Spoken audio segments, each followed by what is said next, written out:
सफलताओं ने ही वो फलक तैयार किया जिस पर बैठे हुए आज नरेंद्र मोदी दिखाई देते हैं। गुजरात के अजय योद्धा के तौर पर नरेंद्र मोदी रहे। उनके नेतृत्व में भाजपा कभी चुनाव नहीं हारी, चाहे वह लोकसभा के संदर्भ में बात हो चाहे विधानसभा के संदर्भ में हो। लिहाजा गुजरात एक बार फिर महत्वपूर्ण है क्योंकि अगले महीने गुजरात में विधानसभा चुनाव होने हैं।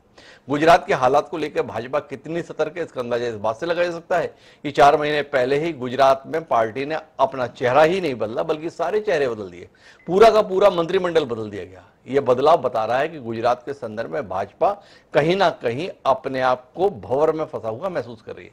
पर वो भंवर किसका है? क्या वो परंपरागत प्रतिद्वंदी कांग्रेस का है या अरविंद केजरीवाल नामक एक चमत्कार जो भारतीय राजनीति में पिछले 1 दशक से उभरा हुआ है उसका है? अरविंद केजरीवाल पिछली बार भी गुजरात में बड़ी बड़ी बातें करते हुए दम ठोकते हुए नजर आए थे, लेकिन गुजरात में 29 सीटों पर चुनाव लड़ने वाली आम आदमी पार्टी ने कुल 29,000 वोट प्राप्त किए थे। अर्थात औसत की दृष्टि से बात करें तो 1,000 वोट प्रति विधानसभा। इससे ज्यादा वोट तो नोटा को मिले थे। तकरीबन 3,000 वोट प्रति विधानसभा की दर से नोटा के तहत वोट गिरे थे।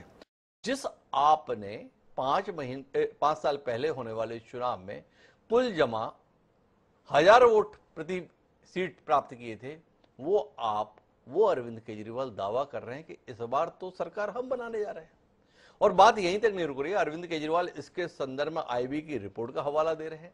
अरविंद केजरीवाल इसके हवाले से यह भी बता रहे हैं कि देश का सबसे पुराना राजनीतिक दल तो 10 सीट भी जीतने नहीं जा रहा है और इसलिए वो आग्रह साथ में गुजरात के मतदाताओं से ये कर रहे हैं कि भाई जो कुछ भी कर लेना, लेकिन भूले से भी कांग्रेस को वोट मत दे देना, क्योंकि अगर आप कांग्रेस को वोट दोगे तो वोट खराब हो जाएगा।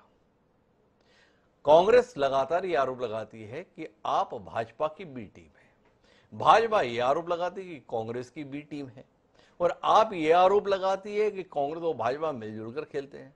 पर कौन किसके साथ खेलता है या तीनों मिलकर जनता के साथ खेलते हैं, ये सवाल बड़ा पेचीदा है।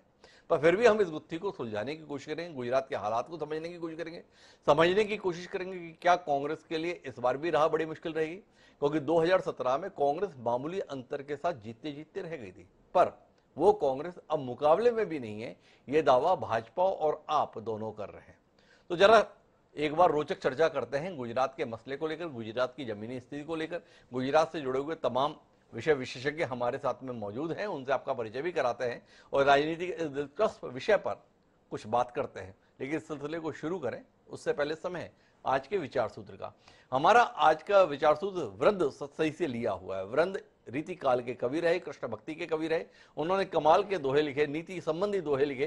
तो उसमें से एक दोहा हमें मिला जिसे हम आपसे साझा करते हैं आज के विचार सूत्र के रूप में, जिसके तहत वो कहते हैं कि अपनी अपनी ठौर पर सबको लागे दाव।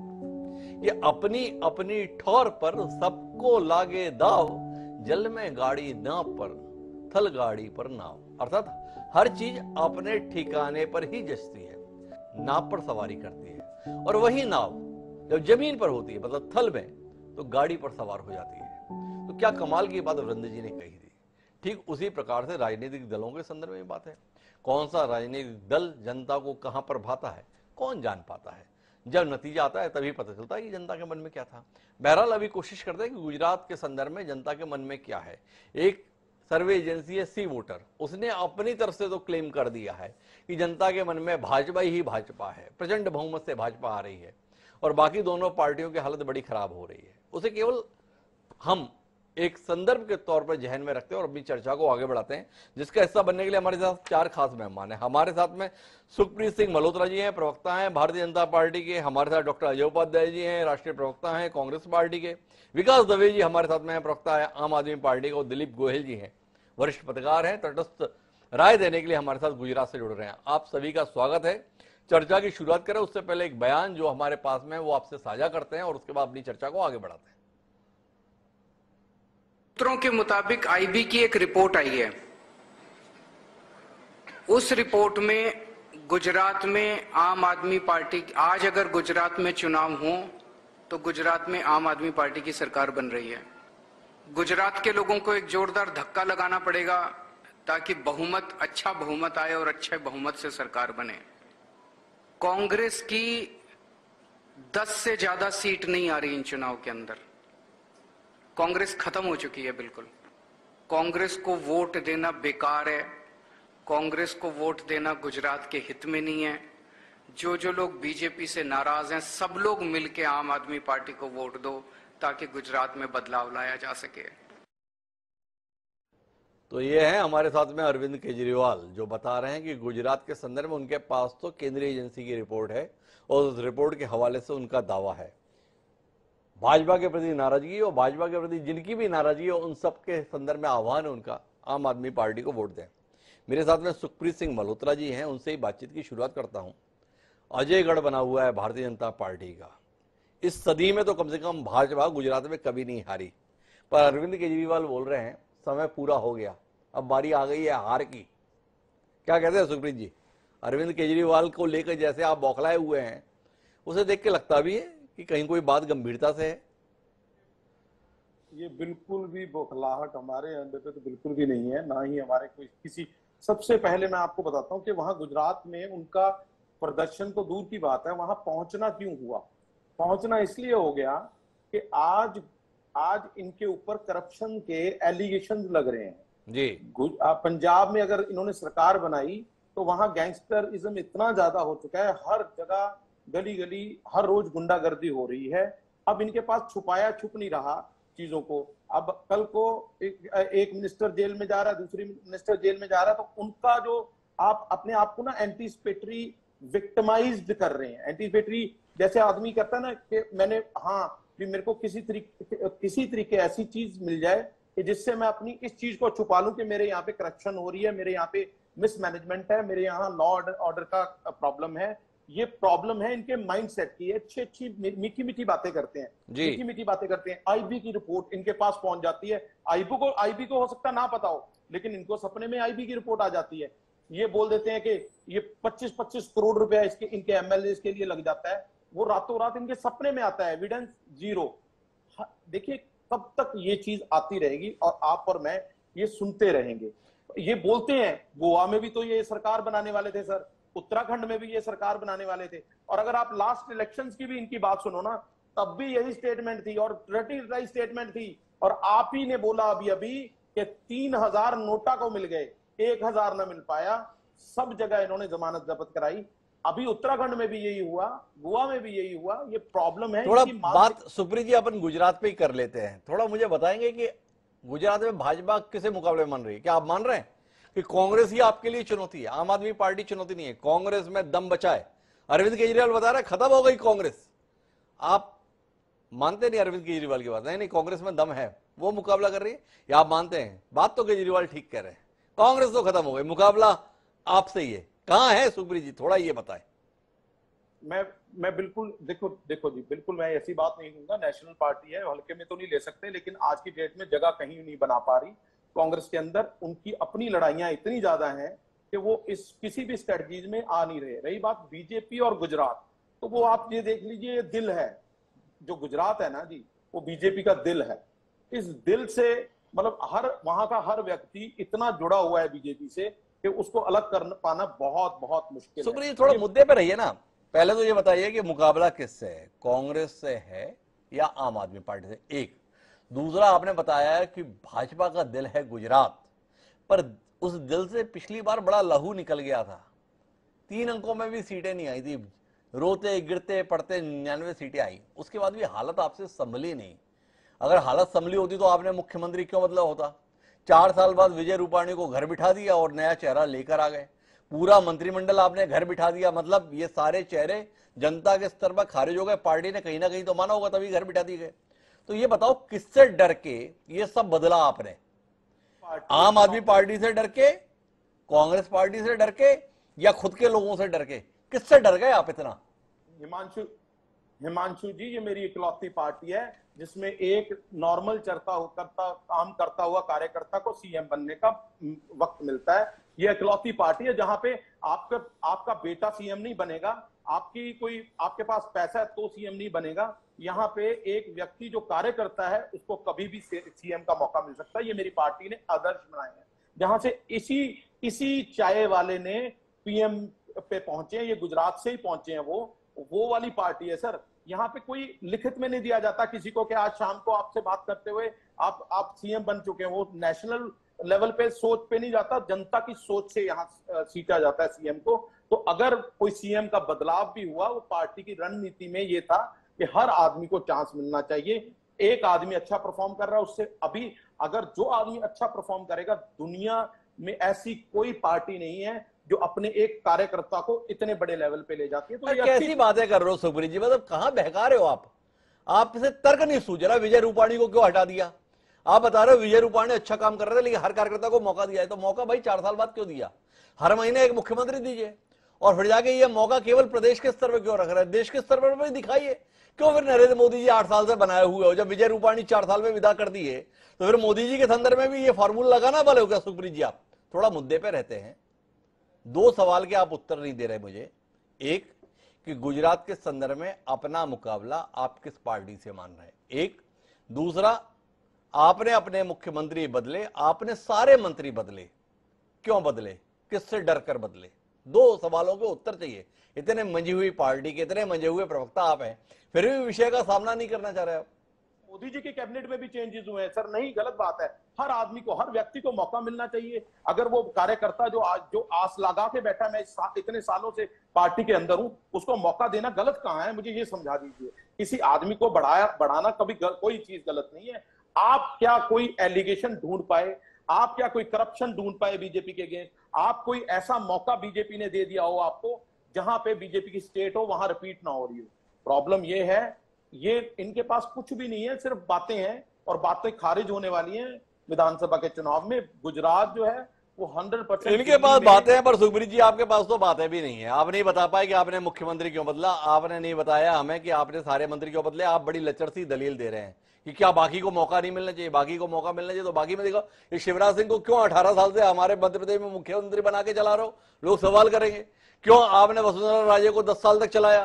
क्यों रमन सिंह को छत्तीसगढ़ में 15 साल तक मुख्यमंत्री बनाए रहे? एक विजय रूपाणी के संदर्भ में आपको लगा भाई बदलना जरूर है। पिछली बार आनंदीबेन पटेल को बदल दिए थे, इस बार विजय रूपाणी को घर बिठा दिए।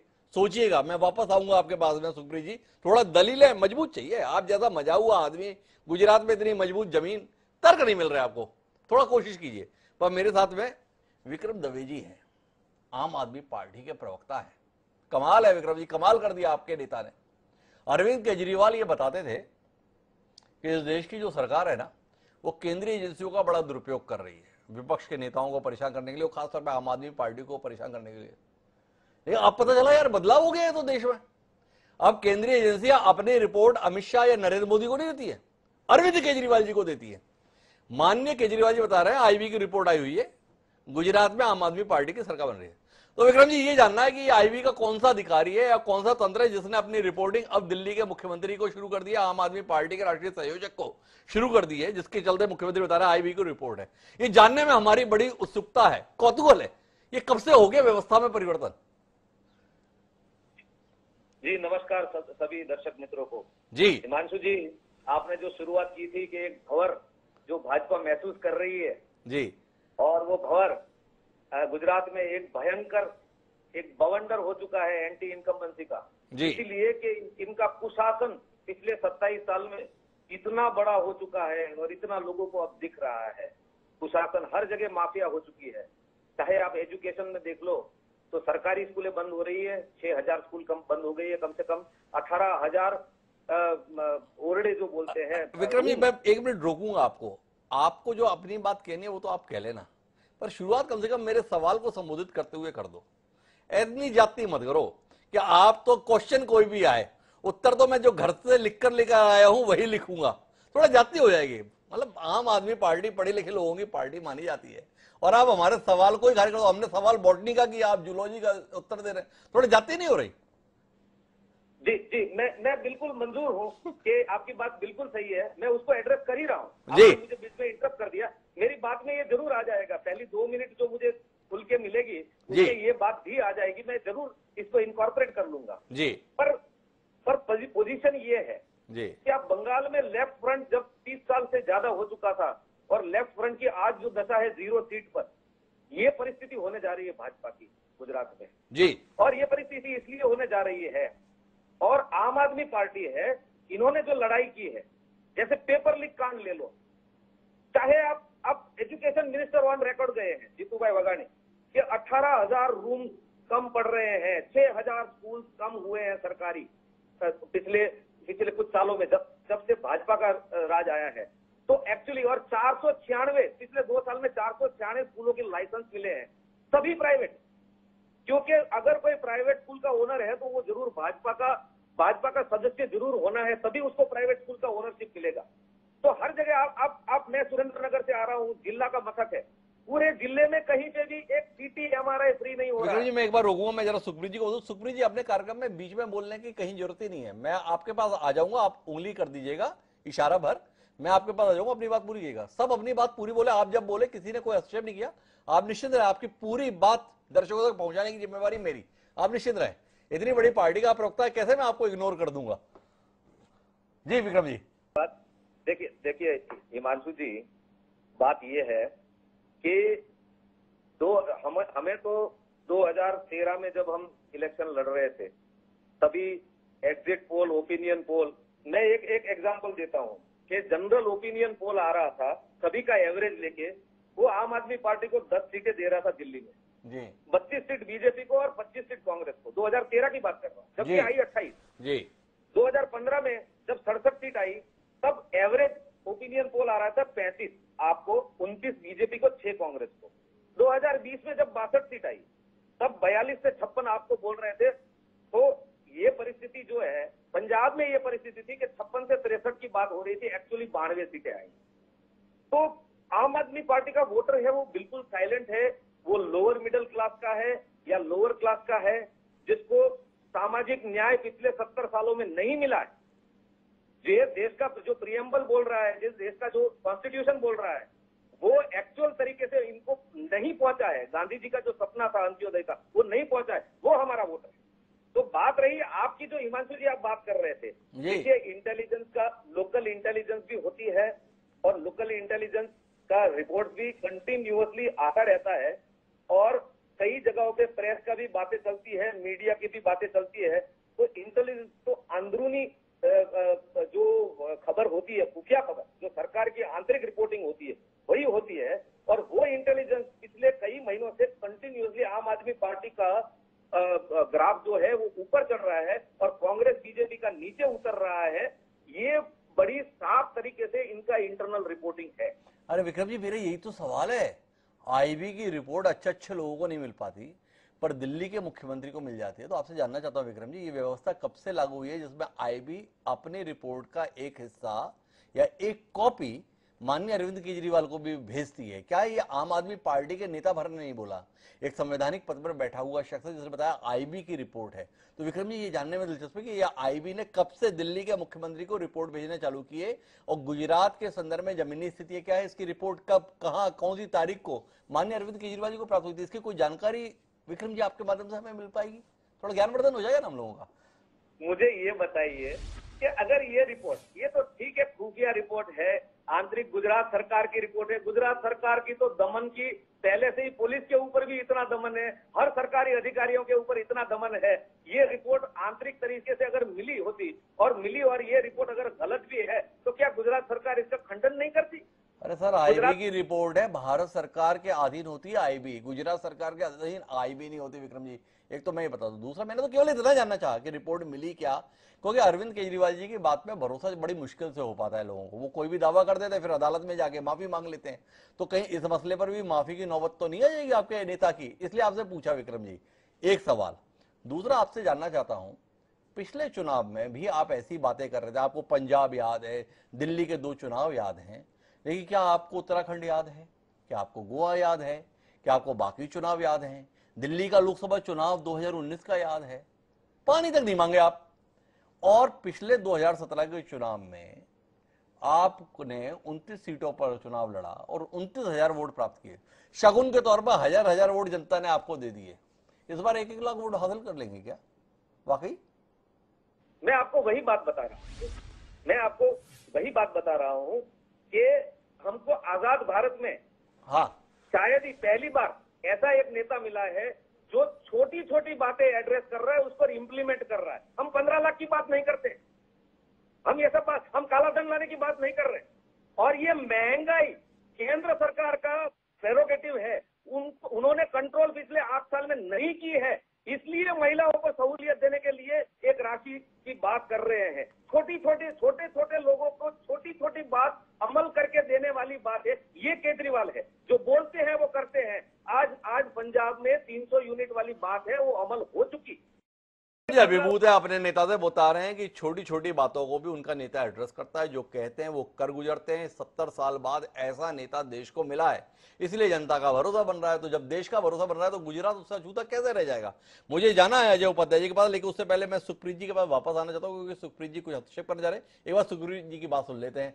विक्रम जी की बात शायद उन्हें रास नहीं आ रही होगी, ऐसा मुझे लगता है। जी सुखप्रीत जी। बिल्कुल सर, मुझे देखो डॉक्टर हिमांशु जी, ऐसा है कि आपने जो जो इनसे सवाल पूछा, इनसे सारी बातें हो पाई झूठ की दुकान के हिसाब से, पर लेकिन आपके सवाल का जवाब नहीं दे पाए। आपका सवाल था कि सोर्स बताओ, आईबी का सोर्स दे दो मुझे, कि क्या सोर्स है जिससे आपको ये चीज पता लगी। क्या आने वाले टाइम में, वो आपको भी पता है इनकी फितरत का, इनके सीएम की फितरत का, कि वो आने वाले टाइम में माफी मांगेंगे अगर ये किसी ने स्यू कर दिया इसको, या किसी ने इसको अदालत में ले गए कि आप आईबी का अपनी चुनाव के लिए, क्या आप आईबी का इस्तेमाल कर सकते हो, ये वर्डिंग का इस्तेमाल कर सकते हैं हम?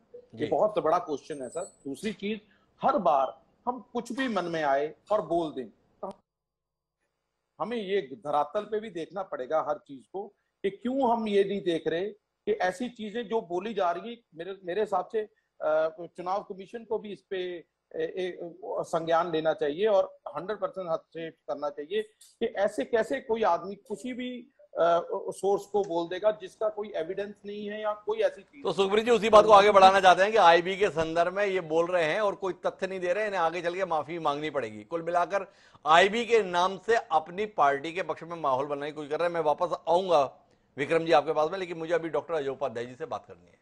डॉक्टर अजय उपाध्याय भारतीय राष्ट्रीय कांग्रेस के राष्ट्रीय प्रवक्ता हैं। उनकी पार्टी को सिरे से खारिज कर रहे हैं दोनों राजनीतिक दल। भाजपा कोई चुनौती नहीं मानती और आम आदमी पार्टी तो अब आपको 2.5 भी सीट देने के लिए तैयार नहीं है। अजय जी, इतनी बुरी हालत आपके संदर्भ में सार्वजनिक रूप से बता रहे हैं माननीय अरविंद केजरीवाल, और साथ में ये भी बता रहे हैं जनता को गुजरात की कि देखो कांग्रेस तो खत्म हो गई, इसलिए कांग्रेस को वोट मत दे देना, क्योंकि वोट अगर कांग्रेस को जाएगा तो बर्बाद हो जाएगा, क्योंकि उसकी तो 10 सीट भी नहीं आनी, और जो आनी है सीट वो भी बाद में भाजपा की हो जानी। अब इतिहास आपका पिछले कुछ समय से ऐसा हो गया है कि अरविंद केजरीवाल की बात को हम सिरे से खारिज भी नहीं कर सकते हैं। आज का कांग्रेसी कल का भाजपा कब हो जाए, गोवा से लेकर मध्य प्रदेश तक पता नहीं चलता। क्या कहते हैं डॉक्टर अजय उपाध्याय, वाकई आपके लिए संकट बड़ा हो गया?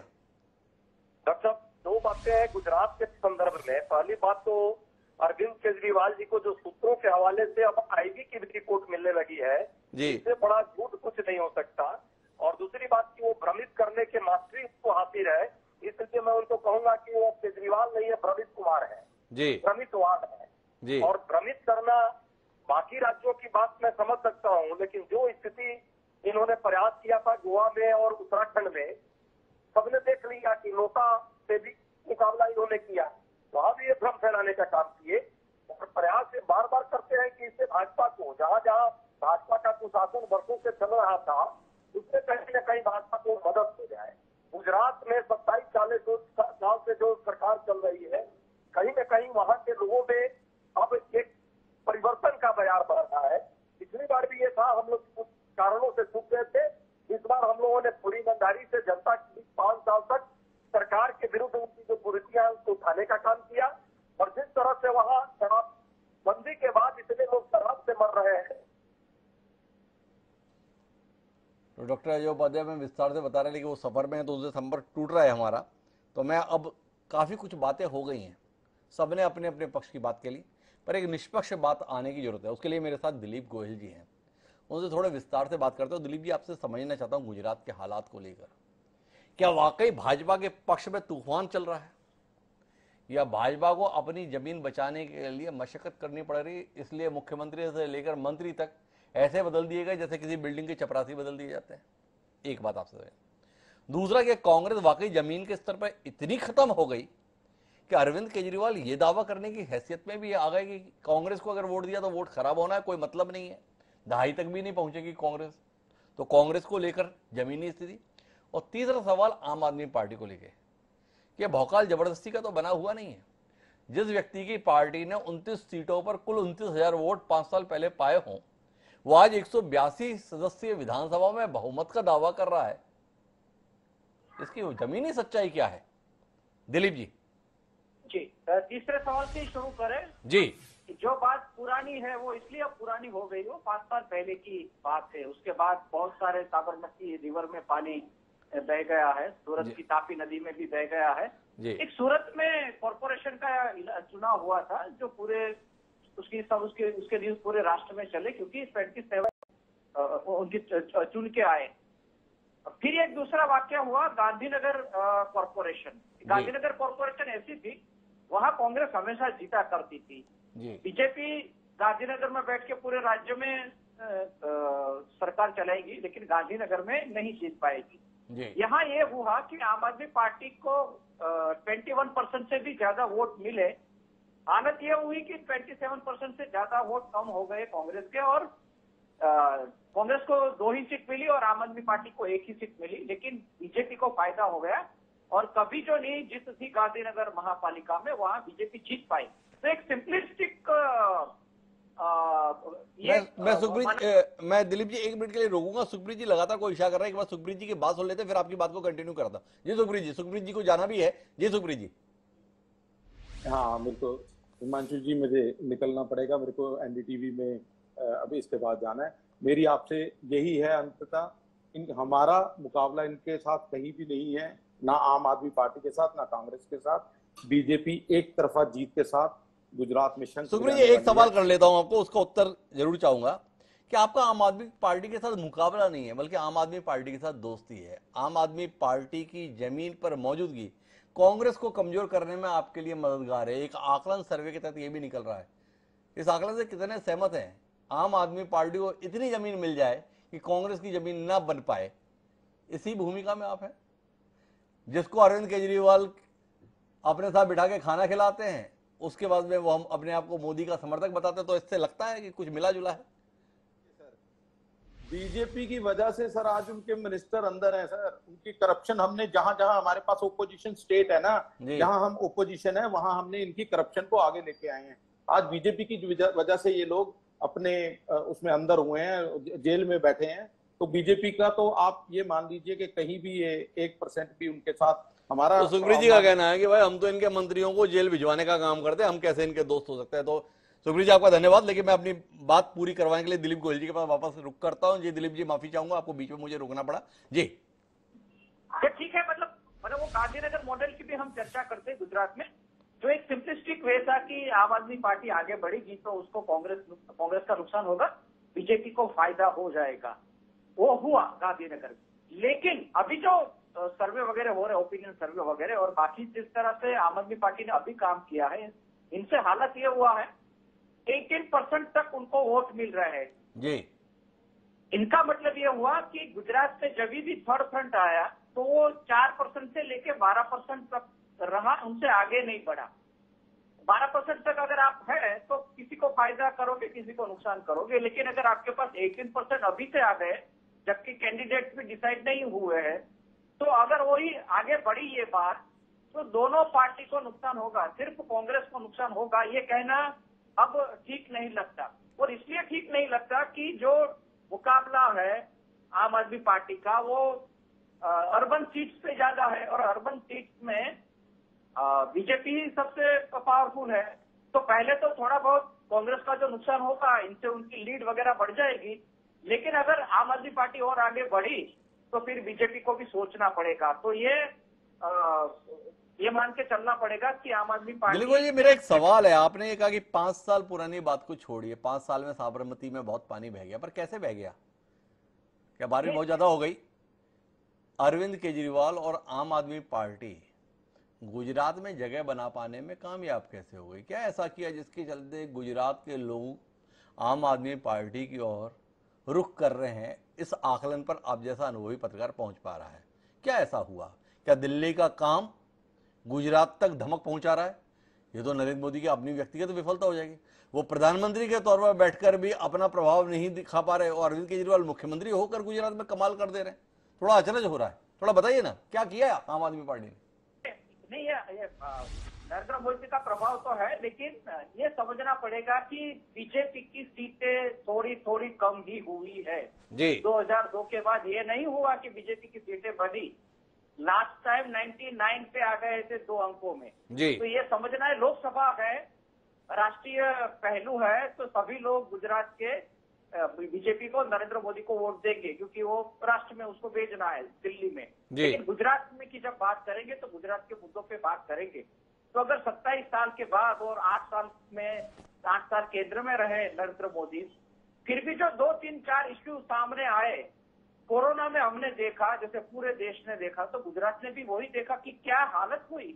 यहाँ वही सभी समस्याएं, न ऑक्सीजन मिलता था, न आपको बेड मिलता था, न दवा मिलती थी, न इंजेक्शन मिलता था। तो क्या इतने डेवलपमेंट के बाद इतनी बुरी हाल क्यों हुई? और दूसरा, गुजरात में एजुकेशन का जो मामला है उसको इस तरह से देखा गया कि ठीक है, प्राइवेट स्कूल में हम पढ़ लेंगे, ये भी चल जाता है, गुजराती बिजनेस क्लास है, वो अपना कैलकुलेशन कर लेते हैं, पढ़ लेंगे। लेकिन कोरोना के बाद जो महंगाई बढ़ी है और उसके साथ बेरोजगारी बढ़ी है और बिजनेस में जो असर हुआ था, जो नोटबंदी से शुरू हुआ था, वो कोरोना में आते आते इतना बढ़ गया। थोड़ा मर्म पे आते दिलीप गोयल जी, आप सारी चीजें बता रहे, क्या आप इस आकलन में पहुंच गए कि गुजरात में बदलाव होने वाला है, भाजपा इतिहास बनने वाली है, आम आदमी पार्टी वाकई सत्ता में आ रही है? आईबी की रिपोर्ट का दावा केजरीवाल कर रहे हैं, वो परिवर्तित कर सकते हैं। वरिष्ठ पत्रकार दिलीप गोयल का आकलन है कि हम जीतने जा रहे हैं। क्या ऐसी किसी रिपोर्ट का उल्लेख करने के लिए अरविंद केजरीवाल को सौभाग्य दे सकते हैं दिलीप गोयल जी आप? सत्ता मिल जाए, सत्ता बदल हो जाएगी और आम आदमी पार्टी की सरकार आ जाएगी, ये अभी कहना जल्दी होगा। लेकिन 18% वोट का मतलब ये है कि सिर्फ कांग्रेस को नुकसान नहीं होगा, बीजेपी को नुकसान होगा। और वही सवाल से मैं जो दूसरा आपका सवाल था, कांग्रेस का क्या हाल है, कांग्रेस इतनी भी कमजोर इसलिए नहीं है कि अभी भी जो रूरल एरिया है कि जहां आम आदमी पार्टी शायद इतना फाइट नहीं देगी, वो अपने एमएलए के बलबूते पर कांग्रेस कुछ तो बचा लेगी। और एक दूसरा डेवलपमेंट जो गुजरात में हुआ था, ये था ट्राइबल पार्टी है छोटूभाई पटेल की, छोटूभाई वसावा की, उनके साथ समझौता होने वाला था आम आदमी पार्टी का, वो नहीं हो पाया। इनका मतलब है अगर ये समझौता होता तो कांग्रेस को और नुकसान होता, लेकिन वो समझौता नहीं हुआ। तो इसका मतलब यह है कि कांग्रेस ट्राइबल बेल्ट में कुछ अपनी स्थिति ठीक ठाक रख पाएगी। तो जो भी कुछ फाइट होना है वो बीजेपी आम आदमी के बीच शहरी इलाकों में होगा। अगर इस तरह से परसेंटेज बढ़ा तो ये हालत होगी कि किसी को भी क्लियर मेजोरिटी नहीं बन पाएगी, इतना कह सकते हैं। दिलीप गोयल जी एक अलग समीकरण दे रहे हैं और वो कांग्रेस के लिए खुश होने का विषय है या उदास होने का विषय, ये सवाल है। इसका उत्तर किससे लें? डॉक्टर अजय उपाध्याय के पास ही चलते हैं। अजय उपाध्याय जी, गुजरात के संदर्भ में कम से कम आपको ये सौभाग्य था कि सत्तारूढ़ दल ना सही, मुख्य विपक्षी दल के संदर्भ में कोई संदेह नहीं होता था। पर अरविंद केजरीवाल के दावे को हटा भी दें तो दिलीप गोयल जैसे वरिष्ठ पत्रकार भी ये मान रहे हैं कि आम आदमी पार्टी इन 5 सालों में ताकत के तौर पर अपनी जगह बना चुकी है। त्रिकोणीय संघर्ष गुजरात में होना जा रहा है। आपका त्रिकोणीय संघर्ष की स्थिति में आ जाना ही क्या आपकी पराजय के तौर पर नहीं देखा जाना चाहिए? कांग्रेस 25-27 साल बाद भी भाजपा को अपदस्थ करने की स्थिति में नहीं है। इस बात को लेकर कितने शर्मसार हैं डॉक्टर अजय उपाध्याय आप? और डॉक्टर दिलीप जी की अपनी राजनीतिक समझ है और उनकी अपनी राजनीतिक विश्लेषण है। मैं खुद सौराष्ट्र का अभी प्रभार में हूँ और मैं लगातार भावनगर से लेकर के राजकोट से लेकर जामनगर, इन सारे एरिए में मैं घुमा हूँ। कई जगह प्रेस के लोगों से मुलाकात मेरी हुई है, आम लोगों से भी मेरी हुई है। मेरा मानना है कि वहाँ कहीं से भी जो भ्रम फैलाने का प्रयास है, चुनाव तक आते आते पोल सबकी खुल जाएगी और भाजपा को मदद करने वाले को गुजरात की जनता मुंह तोड़ जवाब देगी। इस बार गुजरात की जो राजनीति है वो एक नई दिशा में जा रही है और कांग्रेस पर पूर्णतः वहाँ की जनता भरोसा करेगी। हमारी सरकार आएगी, हम पहला रहेंगे। कोई त्रिकोणीय मुकाबला वहाँ नहीं है। ये बनाने का, एक भ्रम बनाने का प्रयास हो रहा है और भाजपा के मिलीभगत से बनाने का प्रयास है। कैसी बातें कर रहे हैं डॉक्टर अजय उपाध्याय? किसके भरोसे में कांग्रेस का माहौल बनाएंगे? आपके स्टार प्रचारक है राहुल गांधी, वो गुजरात की ओर आने ही भूल चुके हैं 2017 की हार के बाद में। वो पदयात्रा में निकले हुए हैं, क्या कमाल करेंगे। जिनको आपने गुजरात का प्रभारी बनाया था अशोक गहलोत, उनकी इज्जत के कपड़े तो आपने राजस्थान में उतरवा दिए। गुजरात में क्या कमाल करेंगे? आप अपने हाथों से अपनी गर्दन कटाए हुए हैं इसके बाद भी कमाल की उम्मीद कर रहे हैं? वाकई कमाल नहीं है ये? डॉक्टर साहब, यात्रा शुरू होने से एक रोज पहले राहुल गांधी जी ने गांधी जी के आश्रम साबरमती आश्रम और अहमदाबाद में एक बड़ा कार्यक्रम किया था। संभवतः मीडिया के साथियों को ये ध्यान नहीं रहा और उन लोगों ने, आप तो जानते हैं आजकल मीडिया भी गुणगान किस तरह करती है, आपकी बात मैं नहीं कर रहा हूं, लेकिन सामान्य परिस्थितियों में तो इसलिए चर्चा का केंद्र शायद बाकी जगहों पर नहीं बना, लेकिन गुजरात के लोग जानते हैं राहुल गांधी जी का कमिटमेंट। गुजरात के लिए हमने 8 वचनबद्धता जो अपना संकल्प पत्र दिया है, और हम वादा नहीं करते, हम संकल्प रियल में कर रहे हैं और उनको पूरा करेंगे। राहुल गांधी जी जो भारत जोड़ो यात्रा की शुरुआत उन्होंने की है, ये पहले से उनका था और वो ऑलरेडी चाहते हैं गुजरात में एक नए ध्रुवीकरण और नई राजनीति हो, स्वस्थ राजनीति हो, जुमले की राजनीति नहीं हो। गांधी जी का वो धरती है, गांधी जी की धरती पर जिस तरह से शराबबंदी के नाम पे मखौल उड़ाया जा रहा है और शराब से लोगों की जान जा रही है, और जिस तरह से ड्रग्स की वहाँ खेती हो रही है, एक तरह से देखा जाए खेप आ रहा है, उससे नौजवानों का भविष्य कहीं न कहीं असुरक्षित है। गुजरात के विकास और गुजरात का पुनर्निर्माण के लिए कांग्रेस पार्टी का आना जरूरी है और हम कांग्रेस पार्टी के साथ जुड़े हुए हैं। गहलोत जी के संदर्भ में आप एक शब्द न बोले, एक लाइन तो छोड़िए अजय, इतना खारिज कर दिए अपने संभावित अध्यक्ष जिन्हें मान रहे थे आप। एक जरा से विधायकों ने उनके समर्थन में आवाज क्या बुलंद की, आपने उनका नाम लेना भी उचित नहीं समझा, जो आपके गुजरात के प्रभारी हैं। नहीं, गुजरात के प्रभारी जो हमारे हैं रघु शर्मा जी हैं आज के समय में, और उनको एक ऑब्जर्वर सीनियर नेता के तौर पर उनको बनाया गया है। वो पूरी अपनी कर्तव्यनिष्ठा के साथ, प्रतिबद्धता के साथ कांग्रेस पार्टी के साथ वहाँ समय देंगे और उनका दिशा निर्देश, उनके अनुभव का लाभ कांग्रेस पार्टी को होगा। कांग्रेस पार्टी विजयी होगी। गहलोत साहब पार्टी के प्रति वफादार हैं और पार्टी के प्रति समर्पित हैं। उनका अनुभव पार्टी भी लेगी और उनके नेतृत्व में गुजरात में एक नई पौध आ रही है। कांग्रेस पार्टी का सिर्फ सिस्टम नहीं, बल्कि उससे युवाओं का भविष्य वहां सुरक्षित होगा, किसानों का भविष्य सुरक्षित होगा। जो कॉन्ट्रैक्ट पे लोग काम कर रहे हैं उनको कैसे स्थायीकरण किया जाए, इन सारे मुद्दों के साथ मैं विक्रम जी के पास चलूं, उससे पहले डॉक्टर अजय आपसे एक सवाल करना चाहता हूं। भाजपा ने अभी कुछ समय पहले ही अपने मुख्यमंत्री और मंत्री सारे बदल दिए नए लोगों को मौका देने के लिए। ऐसे हमें सुखप्रीत सिंह मल्होत्रा जो भाजपा के प्रवक्ता थे, उन्होंने बताया कि हम हर कार्यकर्ता को मौका देने में यकीन रखते हैं, इसलिए बदलाव किया गया। इस बदलाव के संदर्भ में कोई टिप्पणी करेंगे डॉक्टर अजय? डॉक्टर साहब, सबको पता है कि किस तरह गुजरात में मुख्यमंत्री ही सिर्फ नहीं बदले हैं, अपने एक एक मंत्रियों को भी बदलना पड़ा इनको, और जिस तरह वहाँ कुशासन चल रहा था उससे जनता नाराज है, ये सबको पता है। और जिस मुख्यमंत्री को इन्होंने बनाया है उसके बारे में भी पूरा देश जानता है कि उनकी क्या स्थिति है, उनको कोई नाम से नहीं जानता। ये एक तरफ से कहीं से कहीं रिमोट से चलाया जा रहा है गुजरात को, और गुजरात की जनता इसको भली बात समझ रही है। रिमोट से चलाया जा रहा है गुजरात को, डॉक्टर अजय का ऐसा कहना है। मुझे विक्रम जी के पास जाना है, पर इस परिवर्तन में एक संक्षिप्त टिप्पणी मैं दिलीप जी की भी चाहता हूं। भाजपा ने जो ये बदलाव किया दिलीप जी, इसके संदर्भ में कोई दृष्टि देंगे? यह बदलाव कितना सकारात्मक, कितना नकारात्मक? स्थापित नेताओं को घर बिठाकर नए चेहरों को मंत्रालय में बिठा दिया गया, ये बदलाव संकट है या समाधान? नहीं, ये वो जो एक्सपेरिमेंट किया गया था वो फेल रहा है जी। उसका कोई फायदा नहीं हुआ, क्योंकि जब जो सर्वे हुआ इसमें बीजेपी को ज्यादा वोट मिल रहे हैं, लेकिन उसका जो सीएम है उनको बहुत कम लोग पसंद कर रहे हैं और विजय रूपाणी को और ज्यादा वोट मिल रहा है। इसका मतलब ये वो एक्सपेरिमेंट फेल हुआ, वो इसलिए हुआ था कि सीआर पाटिल जो प्रदेश अध्यक्ष बनाए गए हैं उनकी जिम्मेवारी है 2022 इलेक्शन की। तो जो संगठन और सरकार के बीच समन्वय होना चाहिए वो विजय रूपाणी के समय में नहीं था, इसलिए मजबूरी थी कि सबको बदला जाए। तो अगर बदलना ही है तो पूरा सब चेहरा बदल दो, ताकि जो पुराने सवाल है वो सामने ना आए और नई बात करे। तो वो एक्सपेरिमेंट फेल हुआ है। और अभी जो कांग्रेस के प्रवक्ता बता रहे तो उनको अशोक गहलोत की बात करनी चाहिए थी, क्योंकि गुजरात में अशोक गहलोत जो बिजी हो गए राजस्थान में और दिल्ली में, उनका भी नुकसान हो गया। 2 वीक का तो कम से कम नुकसान हुआ। जो कुछ चल रहा था गुजरात कांग्रेस में, तो फंड से लेके काफी कुछ वो गहलोत पे निर्भर था। तो ये चुनाव के टाइम पे 2 वीक अगर अशोक गहलोत बिजी हो गए अपने राजस्थान में, तो एक ये भी नुकसान है। ये भी बड़ा नुकसान है, जिसकी ओर हमने सवाल किया था डॉक्टर अजय उपाध्याय से, लेकिन अजय उपाध्याय दाएं बाएं करके अपनी पतली गली से निकलने की कोशिश कर लिए। लेकिन मैं वापस विक्रम जी के पास चलता हूँ। विक्रम जी से जानना चाहता हूँ, बातें बड़ी करेंगे या काम भी कुछ ठोस करेंगे?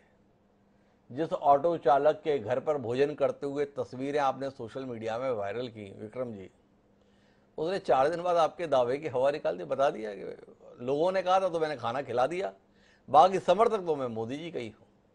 अब ऐसी हालत को लेकर क्या करेंगे विक्रम जी? हिमांशु जी, एक मुख्यमंत्री जब किसी एक ऑटो चालक जब न्योता देता है, उसके घर खाना खाने जाता है, वो कौन सी पार्टी से बिलोंग करता है, उसकी पॉलिटिकल स्टैंड क्या है, वो जाने बगैर भी जाता है। वो अपने आप में एक बड़ी बात नहीं है जी। लट्ठा कांड में, बोटाद में लट्ठा कांड हुआ, वहां लट्ठा कांड में जो लोग मर गए तकरीबन 80 से 85 लोग, हमारे मुख्यमंत्री साहब को मिलने की उनको आवश्यकता नहीं लगी, एक भी मिनिस्टर को मिलने की आवश्यकता नहीं लगी तो मृतकों से उनके परिवारजनों को। लेकिन दिल्ली के मुख्यमंत्री और हमारे संगठन के पदाधिकारी जाके मिलते हैं, उनमें उनको क्या आपत्ति होनी चाहिए? एक बात बताइए विक्रम जी, ये कितना बड़ा कमाल नहीं है? संवेदना विक्रम जी एक सवाल, ये अपने आप में कमाल नहीं है? आप अचंभित नहीं है? जिस दिल्ली के मुख्यमंत्री हैं अरविंद केजरीवाल, वहां पे हजारों ऑटो चालक हैं, वो भी इच्छा के साथ घूम रहे हैं, कभी केजरीवाल जी आए हमारे घर में भी खाना खाएं। वहां खाना खाने के लिए समय नहीं निकाल पाते केजरीवाल जहां के मुख्यमंत्री हैं, पर गुजरात में आते हैं और एक ऑटो चालक के घर खाना खाने का समय इसलिए निकाल लेते क्योंकि एक ऑटो चालक ने इच्छा जताई मेरे घर खाना खाएं। ये चुनाव का कमाल है या उदारता का? थोड़ा बताइए ना विक्रम जी, बड़ी दिलचस्पी है मेरी। बड़ा अचरज ये लग रहा है कि भारतीय जनता पार्टी जो 27 साल से शासन में है, उनको प्रश्न पूछने के बदले वो भारतीय जनता पार्टी के प्रवक्ता मुझे प्रश्न पूछ रहे थे, आपका स्थान ले रहे थे, ना कि हालांकि बात तो ये है कि उनको जवाब देना है क्योंकि 27 साल से वो शासन में है, लेकिन ये डिबेट में तो कुछ उल्टी ही गंगा बह रही थी।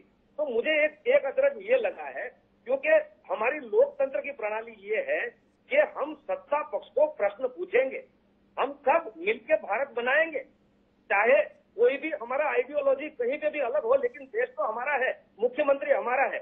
आज दुख की बात यह है कि हमारे super chief minister CR Patil साहब को विजय रूपाणी जी रास नहीं आ रहे थे, इसलिए देश की हिस्ट्री में पहली बार, देश के इतिहास में पहली बार ऐसा हुआ है कि एक कभी नहीं मंत्री भी नहीं बना हो ऐसा आदमी सीधा चीफ मिनिस्टर बना दिया जाता है। कमाल हो गया, जिस गुजरात से पहले कभी सांसद नहीं बने वो सीधे प्रधानमंत्री के तौर पर शपथ ले लिए, इस पे आपको अचरज नहीं हुआ।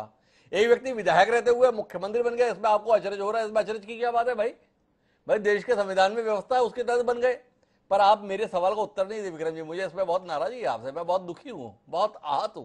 मैंने पूछा भाई, दिल्ली के मुख्यमंत्री अरविंद केजरीवाल, वहां के ऑटो चालक हजारों हैं, इच्छा रख रहे हैं केजरीवाल जी आए हमारे घर में भोजन करें, उनकी इच्छा का सम्मान नहीं, पर हजारों किलोमीटर की यात्रा करके गुजरात आते हैं और एक ऑटो चालक बोलता है मेरे घर भोजन करें, केजरीवाल पहुंच जाते हैं। ये वाकई मन की उदारता है या चुनाव का कमाल है? इसके संदर्भ में विक्रम जी कुछ तो कहिए, ऐसे कैसे मौन रह के चले जाना चाहते हैं आप? तो ये कैसे चलेगा हिमांशु जी, हम तो आपके गेस्ट होके आए हैं, आप मुझे कम से कम बात तो करने दीजिए। अरे बात कर तो रहे आप, जितना आप बोलने जा रहे हैं उतना बोल रहे हैं, मेरे सवाल का भी तो उत्तर दीजिए ना।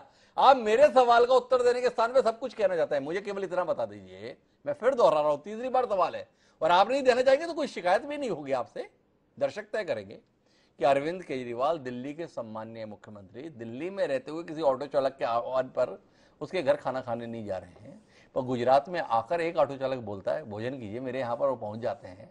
ये वाकई मन की उदारता का कमाल है या चुनाव का कमाल है? इसके संदर्भ में कोई दृष्टि होगी विक्रम दवे जैसे नफीस प्रवक्ता की, तो उसके संदर्भ में कुछ कहिए ना। मुझे हिमांशु जी ये बताइए कि किसी आदमी ने ऐसा बोला कि मेरे घर पे खाना खाने आइए, तो उसमें आपत्ति क्या है? अगर क्या आपने कवरेज अच्छा दे दिया उसको, वो अलग बात है, हो सकता है वो गए होंगे दिल्ली में भी कवरेज नहीं मिला होगा। तो सवाल ये नहीं है, सवाल ये है कि किसी के घर गए उसको कितना दबाया गया, वो ऑटो चालक को कितना दबाया गया जी, उसका आइडियोलॉजी जो है वो चेंज करवाया गया हमारे। तो ये जो बौखलाहट है भारतीय जनता पार्टी की, एक एक जगह पे चुन के आम आदमी पार्टी के जो समर्थक है, उनके लोग हैं, उनको जो परेशानी हो रही है आजकल हर जगह ऊपर से नीचे तक, वो दिखी जा रही है। लेकिन मुझे यहाँ पॉइंट ये बताना है हिमांशु जी, मेरी ये बात है कि कांग्रेस की जो बात माननीय उपाध्याय जी ने बताई, वो तो ग्राउंड पे जा रहे हैं ऐसा उन्होंने बताया। मैं खुद सौराष्ट्र से बिलोंग करता हूँ, सुरेंद्र नगर से जी। तो मैं तो इतना ही बोल रहा हूँ कि उत्तर प्रदेश में 2/400, पश्चिम बंगाल में 0/294, सही जगहों पे ये जो लीडरशिप क्राइसिस हो गई है कांग्रेस में, तो विश्वसनीयता खत्म हो रही है, इसलिए आप जगह बना रही है। आम आदमी पार्टी जगह इसलिए बना रही है, उसको जगह मिल रही है। अरे बड़ी कमाल की बात कही है विक्रम जी, थोड़ा आंकड़ा बताएंगे उत्तराखंड में ही ये आंकड़ा कितने बजे कितने का है आम आदमी पार्टी का, ये गोवा में आंकड़ा कितने बाई कितने का है, तो उत्तर प्रदेश में भी आंकड़ा कितने बाई कितने का है। 7वें चुनाव हुए थे ना, थोड़ा पता रहे। इवन पश्चिम बंगाल के संदर्भ में भी आप बता सकते हैं कितने बाई कितने आम आदमी पार्टी। क्या कांग्रेस तो 0 है 2 है आपने बताया, ये आम आदमी पार्टी क्या क्या है थोड़ा वो भी तो बता दीजिए। जी हिमांशु जी, बड़ा मजेदार बात करता हूं मैं आपको जी। ये आम आदमी पार्टी है ना, ये देश की राजनीति बदलने आई है, राजनीति करने नहीं आई है। अच्छा, एक भी विधानसभा में एक भी सदस्य न होते हुए भी 93 लोग पेपर लीक कांड में जेल में गए। स्टूडेंट के लिए, वो बच्चों के लिए जो कॉम्पिटिटिव एग्जाम की तैयारी कर रहे थे, किसी के बाबूजी ने 1 बीघा जमीन बेच के उनको पढ़ा रहे थे, किसी के माता पिता ने पेट पे पाटा बांध के उनकी हॉस्टल के पैसे दिए थे कॉम्पिटिटिव एग्जाम के, उसके लिए जेल में गए। 2014 से अभी तक 10 पेपर लीक हुए हैं गुजरात में, और CR पाटिल हिम्मतनगर में एक रैली में ऑन रिकॉर्ड गए हैं। उन्होंने बोला कि हर पेज प्रमुख के संगे संबंधी को हमको नौकरी देनी पड़ेगी, इसलिए हमको कुछ न कुछ जुगाड़ करना पड़ेगा। और उसके बाद 2 दिन के बाद पेपर लीक होता है। तो और हर बार जितनी बार पेपर लीक होता है तो माननीय मंत्री महोदय अंदर विधानसभा में ये बोलते हैं कि किसी चमरबंदी को छोड़ा नहीं जाएगा। और आज की तारीख में 10 पेपर लीक में से एक भी पेपर लीक में किसी को आज तक पनिशमेंट नहीं मिली है।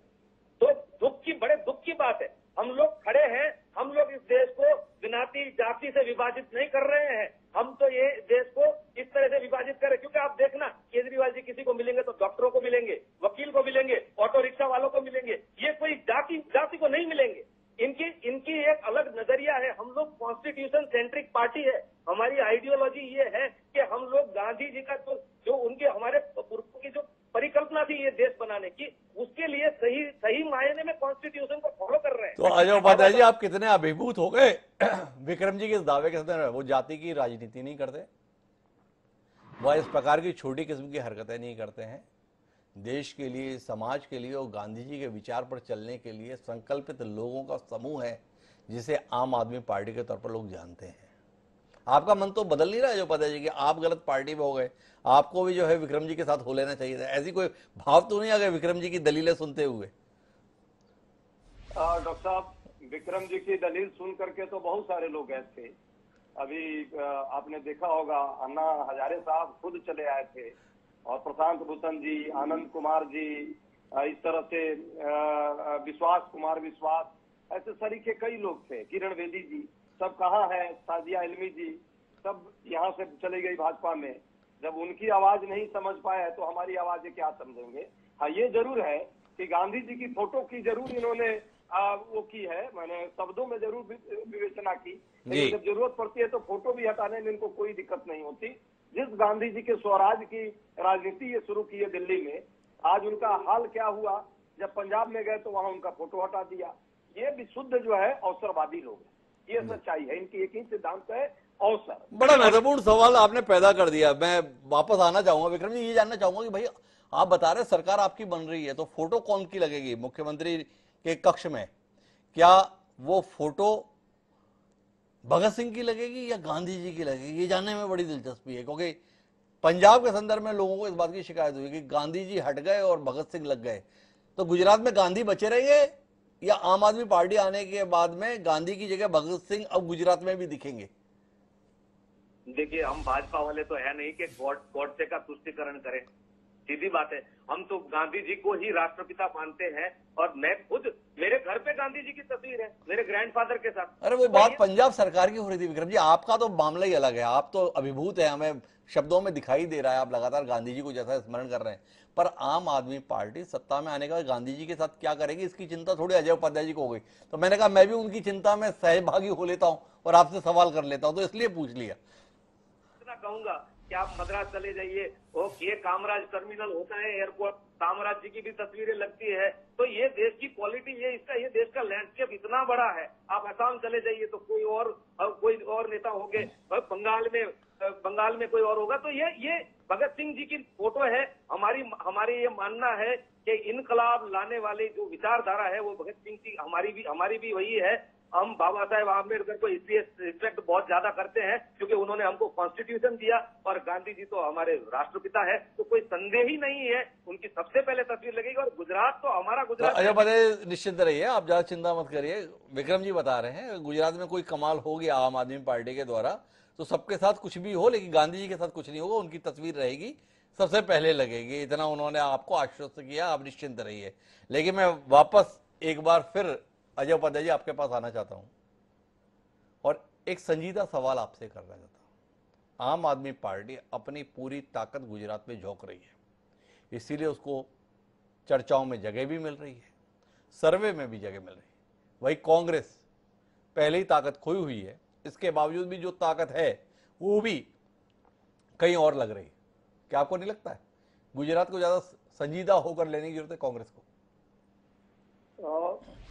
डॉक्टर साहब, हम लोग संजीदा होकर के चुनाव लड़ रहे हैं, पहली बात। दूसरी बात, हमारी ताकत जो है राज्य का चुनाव है, राज्य के लीडर्स और देश के लीडर्स जो हमारे वहां पे जाकर समय दे सकते हैं वो लोग ईमानदारी से दे रहे हैं।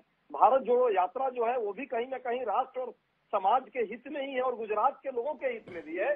जब नफरत और द्वेष रहेगा जिस राज्य में हिंसा का माहौल रहेगा, जिस राज्य में गांधी जी जैसे लोगों का आदर्श नहीं चलेगा, उस राज्य से क्या विकास की आशा की जाएगी? जिस तरह से पिछले 27 वर्षों में एक एक करके लोगों की आशाओं के विपरीत काम की गई है गुजरात में। लोगों को लगा शुरू में, अपार समर्थन भी दिया, ऐसा नहीं है नहीं दिया भाजपा को, लेकिन भाजपा ने क्या किया? वहां पे ड्रग का एक तरह से पूरा माहौल बना दिया है, शराब का पूरा माहौल बना दिया है, लोगों की रोजी रोजगार पर पेट पर लात मार रही है, जीएसटी लगा दी देश में भी और प्रदेश की जनता भी उससे प्रभावित हो रही है। तो हम लोग उन सारे मुद्दों को लेकर के जनता के बीच गांव में जा रहे हैं। हाँ, एक कमी जरूर है, मैं स्वीकारता हूं डॉक्टर साहब, हम विज्ञापन वाले नहीं है, हमारे पास विज्ञापन के लिए पैसे नहीं है, इसलिए हमारे पास मीडिया उस लेवल पर साथ नहीं देती और ना हम झूठ बोल पाते हैं। झूठे सूत्रों के हवाले से हमारे पास कोई आईबी की रिपोर्ट नहीं आती है, हमारे पास झूठे वादे भी नहीं आते हैं हमें।